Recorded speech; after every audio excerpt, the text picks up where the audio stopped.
So now it gives me great pleasure to introduce Sebastian Thrun, founder of Udacity and one of the inventors of the self-driving car, as well as Axel Gern from Mercedes-Benz. Between the two of these guys... Take this side, or? As a left-hander, it's better to see on the left, right? Good. So between the two of them, they have either invented, manufactured, or hired a lot of people in this area. The way the whole format will go is Sebastian will talk and ask a few questions. Then we have mics in the aisle. Please feel free to line up and ask any questions you have of them. Enjoy. It's so great seeing all of you. What a dream come true. I hope all of you will become world-class self-driving car engineers. My role here is to basically introduce and ask questions of Axel, who runs the Mercedes self-driving car team. So I'm the moderator, and he's the smart person with all the answers. As you know, Mercedes is one of our founding hiring partners, but also a really important player in the development of content for us, and has helped us to really put together a very nice curriculum. And so I'm very, very grateful for this. They're also one of the best employers in Silicon Valley. So if you ever want to find a job, it's a phenomenal place to work, I can tell you. It's a very happy place to work, very nice perks and so on. And you might get picked up in the morning by a self-driving car, who knows? So Axel, welcome. I think I'm going to ask you a few questions about this. Can I ask tough questions? You can try, but probably I'm asking back, right? So when you work for a car company, most of the people I talk to in this field work for places like Google or Baidu or Didi. When you go back to Germany and talk to the CEO or the leadership of the company, how do they look when you say I'm making progress? PS3. Yeah, okay. Probably to say one thing, typically we are treated as a traditional car company working with metal and steel and all these kind of things. But which you are in some sense. In some sense, I think we are doing a pretty good job in that part. Yeah. But we have seen that we have transform ourselves to also a software company. I think you've been the #1 company in terms of self-driving cars in the automotive space by a long time, actually. You've done this when I was a high school student. That's true. So we have a long history in autonomous driving. I mean, we had, for example, a car driving autonomously on a highway and making autonomous lane changes and so on in 1995 Yes. already on the road. Right. So therefore, we have a long history in that, and we have brought already some of the stuff to production. So you can have the stop-and-go assist, you have a highway pilot system, and so on. Yeah. Right. But there's this vision that Uber and Didi and Google and others have kind of proclaimed, where you don't own your car anymore, but instead when you need a car, it comes to you, you get it with your phone, and it drops you off. And if I did my math correctly, I don't think we need quite as many cars under that vision than the owner vision. That's the question really that I'm asking. Yeah.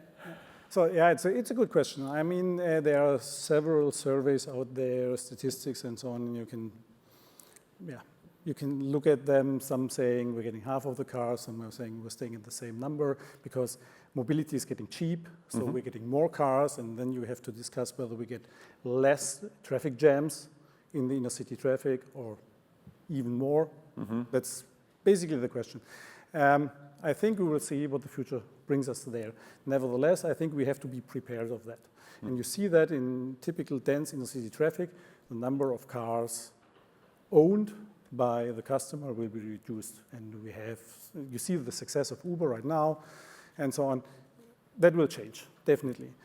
But if you're going out to Lake Tahoe or so, I'm not sure whether we have the mobility services there available for everybody and that we can provide some kind of mobility service for everybody there. So therefore, it will some kind of balance, I think. Nevertheless, just one more sentence, we have to be prepared on that. So what our CEO, Dr. Zetsche, also said is, yes, we have to transform ourselves from a pure car manufacturer to a mobility service company. That's a big transformation. That's a huge transformation. That's great. I mean, Mercedes has been so amazing in literally being the first, not just in Germany, but in the world, to take self-driving cars seriously. And we worked with Universität Bundeswehr in Germany at some point and had some really early successes.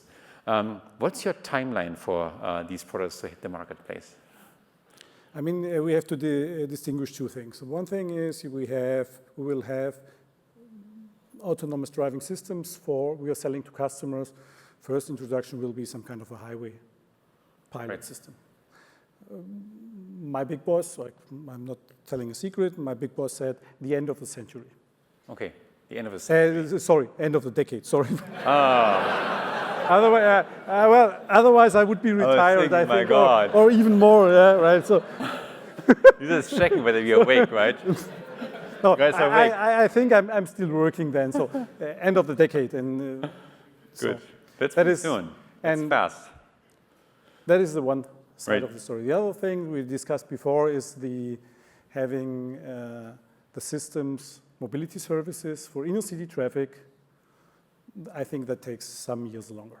Okay. To get it at least at a level of robustness and so on that we can deploy it. But the one thing is, the nice thing about it is that you can do things like geofencing, or you do not deploy it when it's rainy or snowing and so on. You do not offer that service during that time. On the other side, if you have a car on the road driving autonomously, you sell to a customer, it's bad when it's only working in a certain situation and all the time and so on. So the different levels where you can play around with in terms of the scenarios you're driving or weather conditions and so on. Interesting. Are you hiring right now, engineers? Yes, we are still growing. What are you most desperate to find right now? What type of skill set? I mean, in general, we are a global acting company, so we are hiring at least worldwide in general. For autonomous driving, we're focusing on the Silicon Valley here, and we have several departments in Germany working on it, in the Stuttgart area. So if you like Germany and the south of it, that's also an opportunity. Here in the Silicon Valley, we distributed the work between the German colleagues and us. So we have all the sensor stuff done in Germany, all the vehicle integration, actuators, and so on. And we are here focusing on things like sensor fusion, localization, prediction, maneuver planning, and so on. So you got the intelligent stuff, and the Germans got the dull and boring stuff. Well, pretty smart.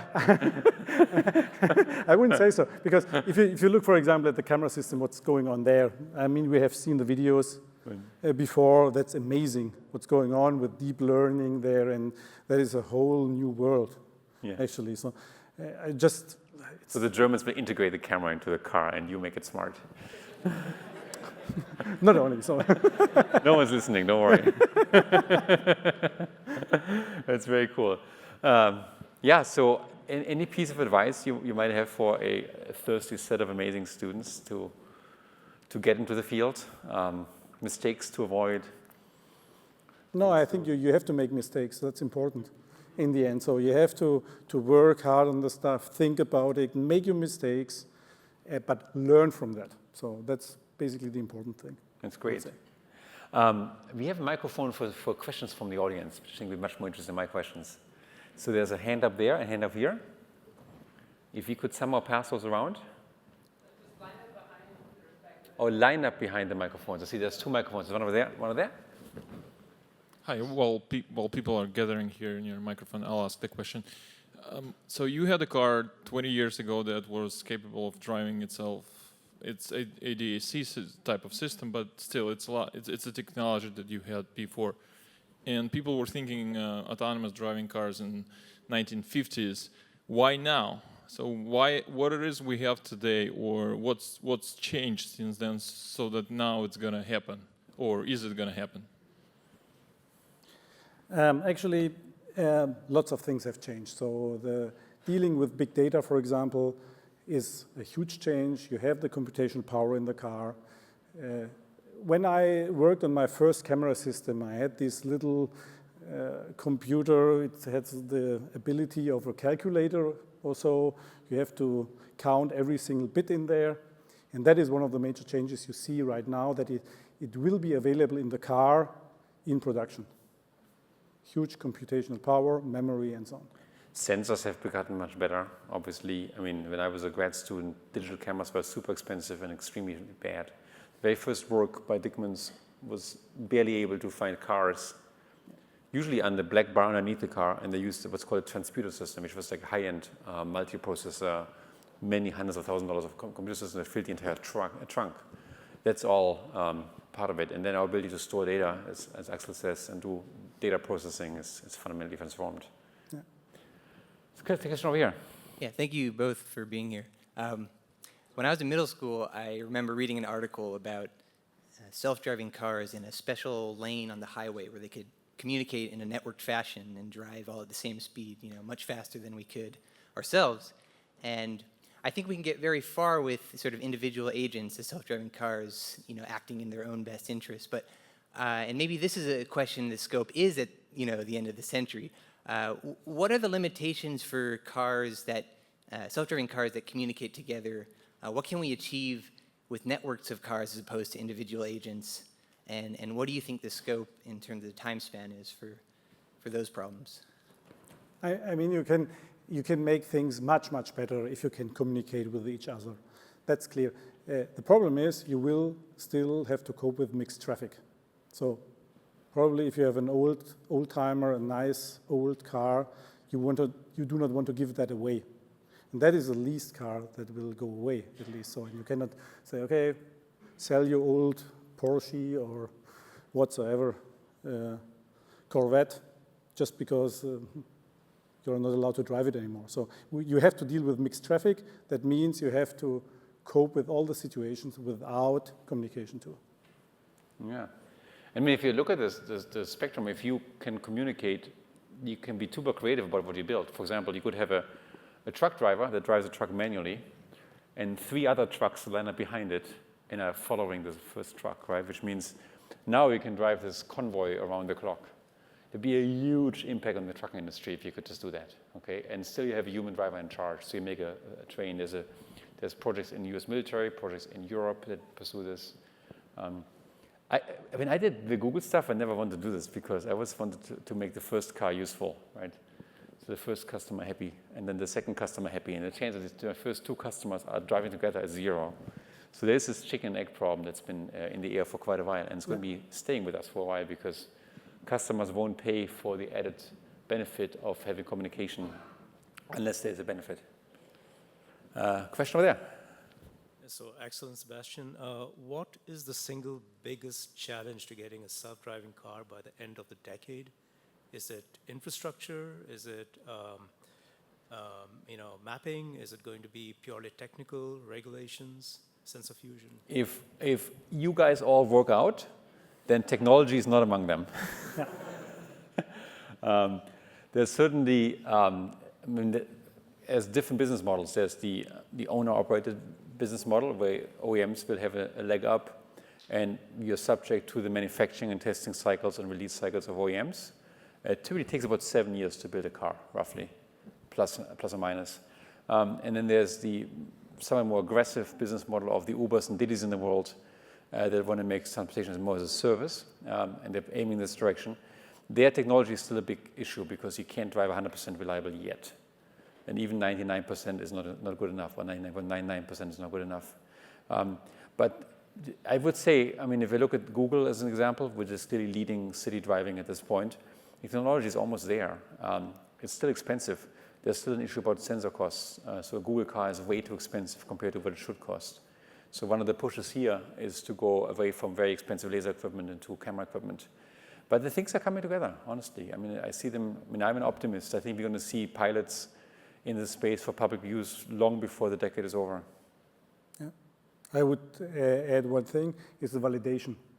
So how to make sure that you at least reach the same level as a human driver, or the expectation is to get even better, at least. Thank you guys for organizing this. So there's obviously a lot of hype surrounding autonomous cars. I'm curious what you guys think are some industries that will benefit from self-driving car technology that are perhaps a little bit less obvious. So things like autonomous equipment in agriculture or bots in warehouses. What are some less obvious applications where you guys think there's lots of opportunity? Self-driving car engineers will benefit.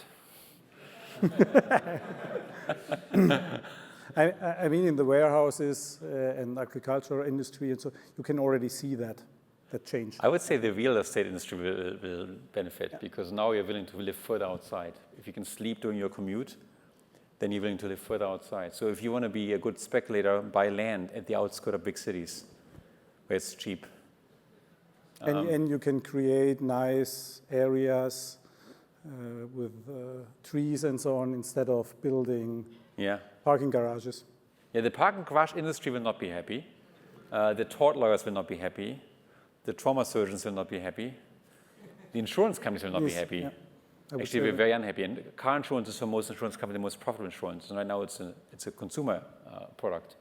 But if you make it if a company like Didi owns the cars, or Uber or Lyft, then it becomes a insurance for a company, and then the margins will go down, massively go down. Looking into the future, you can imagine that most people are honest, they drive, follow the rules and stuff. But let's assume there's some bad guys out there who want to steal a car. So you could imagine they could put 4 people in around the car would be stuck because you realize that the objects around them, there's no way to turn or going back. So how would you envision to solve or anticipate that problem? Boy, I love the creativity of our students. It's amazing. What a great project. Yeah, there's actually lots of Google self-driving cars here. Just do it with one of those. I leave that answer to Sebastian.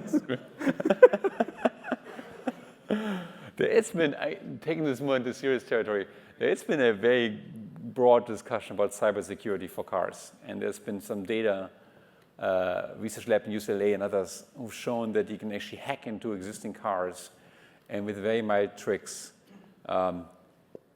like make the brake not functional and take away braking power or steering power. It's actually even worse if you not just remotely hack into a car, but if your repairman hacks into your car while the car has been in service. It seems almost impossible to protect the car from that kind of breach. So as this develops, I think there's going to be an increasing interest in cybersecurity for those cars. The last thing you want is that some foreign country on a specific day makes all the cars turn left. Right? That could be worse than September 11. But it doesn't solve your problem, I think. So. But you can steal it. It's a great question. I have a question for Sebastian. So, do you think this self-driving car is only for big company where they have a lot of resources and big data? So, what is the opportunity for startup? What is the potential idea for startup where they don't have a lot of resources to buy a lot of car? Like, what are the potential thing that the startup can do besides selling a $1,000 device and get banned by a national highway? It's a phenomenally great question, and there's one I also puzzle about because many of my students want to start companies and have, like Zoox, for example, or Otto, or others. Right now, the hottest thing is, of course, building up teams that can do this because there's such a shortage of competent teams. And the most recent acquisitions in this space were all talent acquisitions for engineering talent, which I think this is a timely thing to do, self-driving car, what you guys are doing. As this ecosystem unfolds, there'll be new kinds of services that don't exist today. For example, fleet management will completely change in self-driving car age. The way you repair them and service them will change. I would argue data services, there will probably be a Navtech for self-driving cars at some point who acquires street data. And those companies might use different models for data acquisition. So Navtech has its own fleet of vehicles that drives around and gets map data. But the future might then link to cell phones and use cell phone data as a way to keep your map data up to date, which is how we built Google Maps. And then, I don't know what's beyond this. Maybe there's cleaning services that are completely different from the past because self-driving cars now have to be cleaned differently because no one's going to clean them, and so on and so on. There'll be monitoring services for people that use a self-driving car as a taxi to behave well and so on. We'll see. I mean, there'll be an ecosystem. My warning for people building companies, timing is, of course, of essence, right? So if you, for example, build a company that has this hypothetical. I've seen, for example, companies building for drone spaces, building the middleware for drone management, but no one quite makes money with drones yet. Then timing might be too early, and you might run out of cash. Do you have more ideas? I mean, in general, it's a huge invest into to that field, and you have to have that.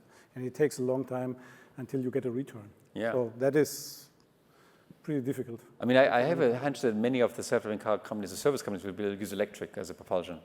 And it's actually, electric is in many ways nicer for self-driving cars than it is for owner-operated cars, because if you really run out of your 200-mile range or 50-mile range, you can just switch the car and take a different car in the service model, whereas in an owner-operated model, it's harder. So maybe businesses will spin up around the idea of installing electric chargers in your private home and make your driveway that's not used anymore a charged driveway. I'm kind of coming up with random ideas here, but typically when these things happen, there's many new businesses that form. Hey, so Udacity decided to use a Ford car instead of Mercedes to start this, and I'm not gonna ask why. They couldn't afford one. They're great cars, but they. Yeah. So if I ever become a self-driving car engineer and I can afford a Mercedes, which is the model that I should buy to fix that problem? To actually to put your software in it, or Well, I downloaded OpenPilot and I'm making it work with my Ford Fusion. But if I was gonna do the same thing with a Mercedes, I don't know which model to target. Which one's easiest to hack? In a good way. Good question. So, Thank you. I mean, you have an electric power steering in every car. We have a brake assist in every car. So typically, actually, you can. The cheapest, please. That is basically the CLA or so. Nevertheless, I mean, we do not allow that for security reasons. And we talked about the security stuff before, so that's why we do not allow that. So we need to develop some kind of vehicle interface module for you that you can run your software on it. Yeah, so if you happen to hack a Mercedes, we are open sourcing the software. You will never ever get Mercedes endorsement. That would be crazy. When we chose Toyotas back in the day, Toyota had no clue about it, and they happened to be the easiest to hack. You could just cut the wires, and they had no good security.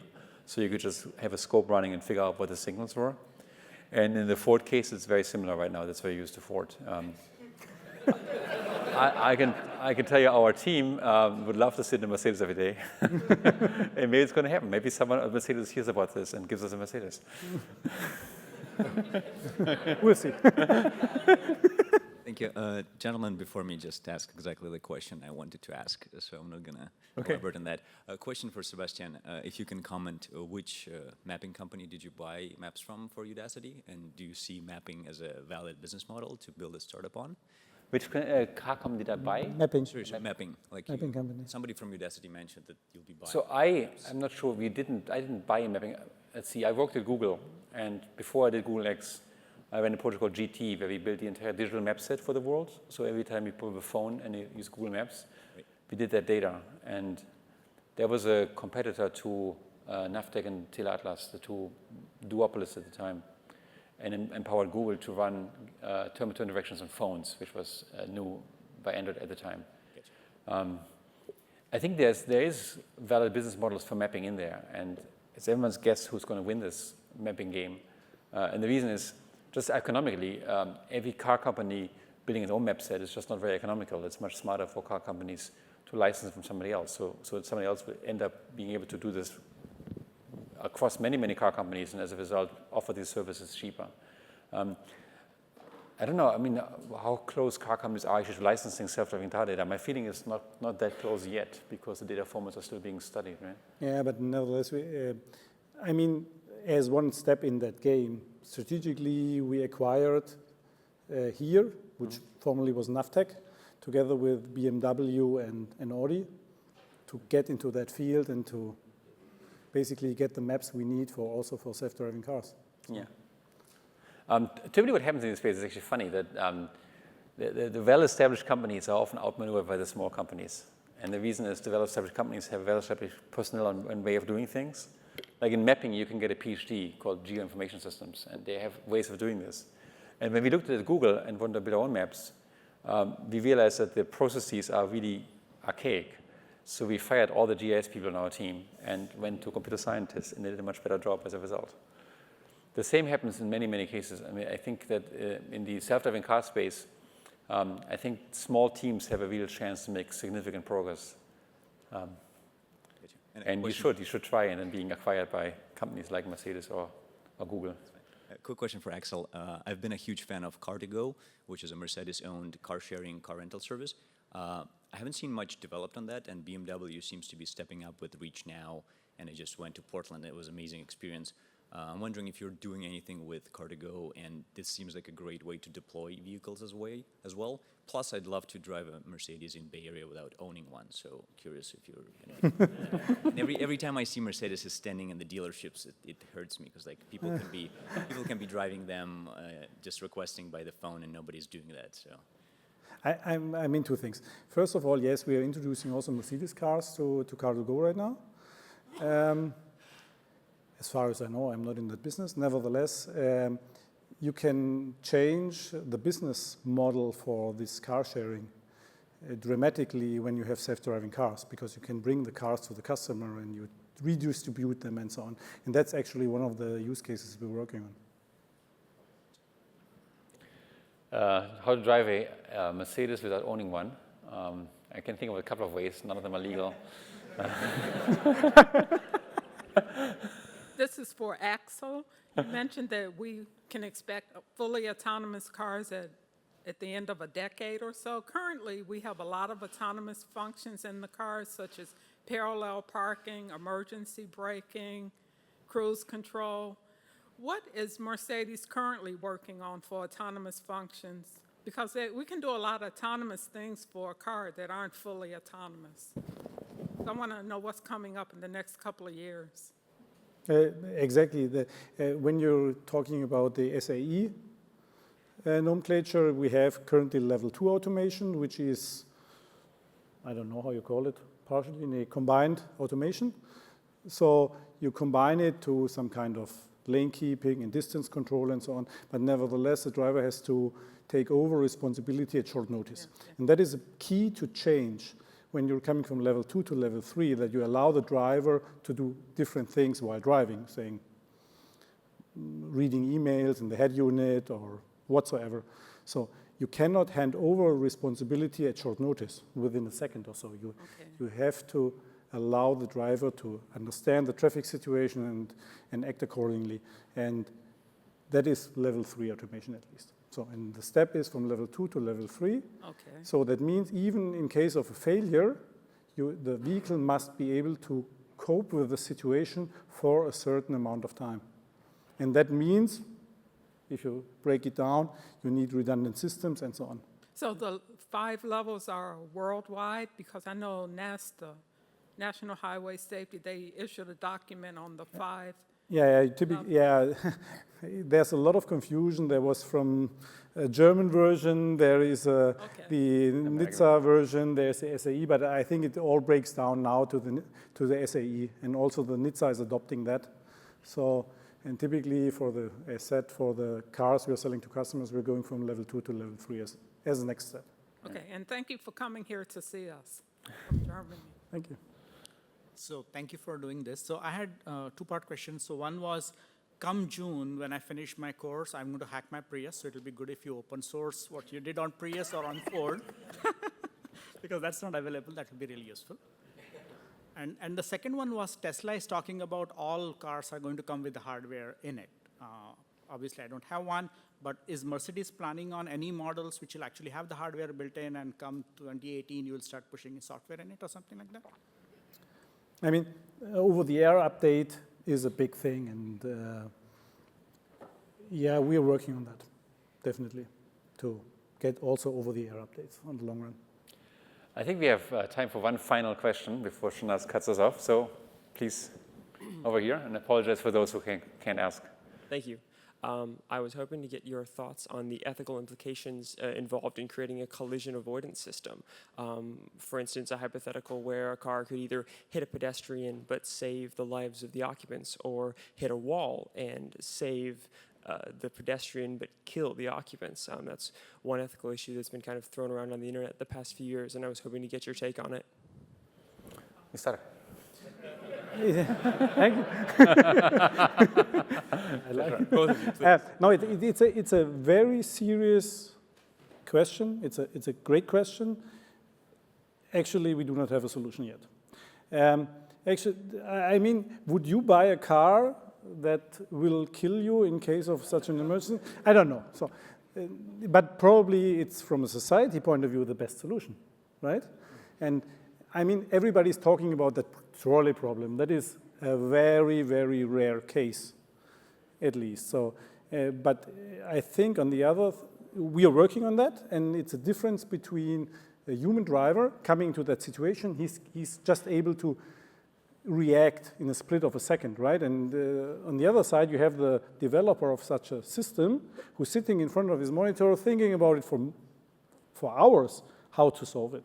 So we have to give them the tools in the hand to come to a solution. And that's why we're working together, and we have to come to a general solution to that problem. It's not, I think it's not the right approach to say, okay, we have this Mercedes code of ethics, and the BMW is doing it differently, Toyota is doing it differently. And so it's a global discussion we have to go. Yeah, I mean, I've been asked this question so many times by journalists, and I'm somewhat tired of it. I mean, my best answer is the car's going to pick one of the choices, and it doesn't really matter. And the reason why I think this is because we have 1.2 million traffic deaths every year in the world, and suppose we build a car that would get rid of 2/3 of those deaths, and we're going down to 300,000 traffic deaths. I think it'd be phenomenally great ethically to do this, okay? And I don't want to stop that progress because there's a philosophical question about this extremely rare case where someone cannot even take a position what the right answer is. If you can't take a position what the right answer is, then there's probably no right answer, or maybe both answers are equally right. So it's a beautiful mindset game, in my opinion, but it's not as relevant, in my opinion. I mean, and the other thing is you see the guys from philosophy telling you the trolley problem, but they are only asking questions. They do not come up with a solution to that problem. and even if you present a solution to that problem, doing that, then they're adding another group of people, right? And if you have solved that, they're adding another group. So it's pretty difficult. Yeah, that's a great way to put it. Please give us an answer, guys, and move on. Well, I want to thank all of you for enrolling, for coming, for being so enthusiastic. Keep up your enthusiasm. And hopefully I see you all at the graduation ceremony. We have, Axel is, of course, our key partner at Mercedes. We have a whole bunch of other hiring partners. I see George just walking in, he's going to be next on stage. I can promise you there's a huge number of companies that contact me about talent, and I hope I see the next generation talent right here in the audience. With that, I'd like to thank you, Axel, for coming, and all of you for being here. Thank you. Thank you.